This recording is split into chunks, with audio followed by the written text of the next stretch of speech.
హైటెక్స్ లో గద్దర్ అవార్డుల ప్రధానోత్సవం హాజరైన సీఎం రేవంత్, మంత్రులు చిరంజీవి, కమల్ హాసన్, నాగార్జున హాజరు. మెగాస్టార్ చిరంజీవికి ఎన్టీఆర్ నేషనల్ అవార్డు, పైడి జయరాజ్ పురస్కారం అందుకున్న కమల్ హాసన్, అవార్డులు అందజేసిన సీఎం రేవంత్. అసెంబ్లీకి విప్లను నియమించిన ప్రభుత్వం, శాసనసభ మండలి విప్లుగా 5గురు, జీవో విడుదల చేసిన తెలంగాణ సర్కార్. జీవన్ రెడ్డి కాంగ్రెస్ లోనే ఉండాలనుకుంటున్నాం, ఎవరూ పార్టీ వదిలి వెళ్లాల్సిన అవసరం లేదు, పార్టీ నిర్ణయం తీసుకుంటుందన్న పొన్నం. సీఎంఆర్ఎఫ్ నిధుల విడుదల ఫైల్ పై చంద్రబాబు సంతకం, 55,63,00,000 రిలీజ్ చేసిన సీఎం. 21 నెలల్లో సీఎంఆర్ఎఫ్ ద్వారా 1,241 కోట్ల సాయం.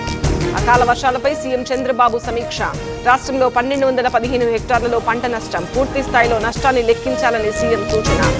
విద్యా వ్యవస్థలో లోకేష్ సంస్కరణలు తెచ్చారు, మెగా డిఎస్సితో 16,000 ఉపాధ్యాయుల నియామకం, 10,000 ఉద్యోగాలతో జాబ్ క్యాలెండర్ అన్న నిమ్మల.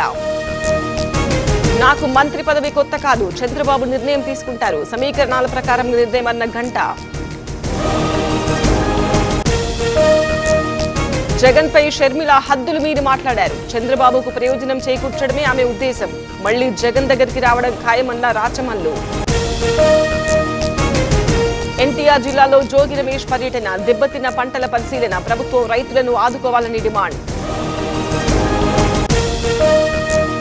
జగన్ పాలనలో ఏపీ దివాలా తీసింది, జాతీయ అంతర్జాతీయంగా నష్టపోయింది, ఎమ్మెల్యే కోటమిరెడ్డి విమర్శలు. కాళేశ్వరం జలాలతో సెల్ఫీ దిగిన హరీష్ రావు, గోదావరి జలాలు చూసి మనసు పులకించింది, రైతన్నల కళ్లలో ఉత్సాహం కనిపించిందన్న నేత. అంగన్వాడీ ఫోన్ల కొనుగోలులో 20 కోట్ల అవినీతి, కాంగ్రెస్ ప్రభుత్వ టెండర్లపై అనుమానాలు, విజిలెన్స్ విచారణ జరపాలన్న కృషాంక్. మదనపల్లి ఫైల్స్ దగ్ధం కేసు, 2 నిందితులకు ఏప్రిల్ 1 వరకు రిమాండ్, చిత్తూరు జైలుకు తరలించిన సిఐడి. మార్కాపురం జిల్లాలో భారీ వర్షాలు, ఈదురుగాలులకు నేల కొరిగిన అరటి, తీవ్ర ఆందోళనలో రైతులు. మచిలీపట్నంలో మైనర్పై అత్యాచారం, గర్భం దాల్చిన ఇంటర్ విద్యార్థిని, నిందితుడిపై పోక్సో కేసు నమోదు. ఎల్పీజీ కొరత ఇంకా ఆందోళనకరంగానే ఉంది, ప్రజలకు ఇబ్బందులు లేకుండా చూస్తున్నాం, బ్లాక్ మార్కెట్పై చర్యలు చేపట్టామన్న కేంద్రం. ఢిల్లీలో పాలెం ప్రాంతంలో తీవ్ర ఉద్రిక్తత, ఆప్ బీజేపీ నేతల మధ్య చెలరేగిన ఘర్షణ, ఇరు వర్గాలను చెదరగొట్టిన పోలీసులు. ఢిల్లీ ఎక్సైజ్ పాలసీ కేసుపై హైకోర్టులో విచారణ, ట్రయల్ కోర్టు వ్యాఖ్యలను తొలగించాలని ఈడీ విజ్ఞప్తి, తదుపరి విచారణ ఏప్రిల్ 2కు వాయిదా వేద.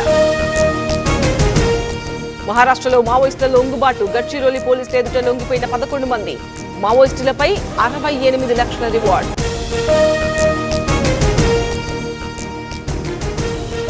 హైకోర్టును ఆశ్రయించిన గౌతమ్ గంభీర్, వ్యక్తిగత హక్కులను కాపాడాలంటూ పిటిషన్, రేపు విచారణ జరపనున్న హైకోర్టు.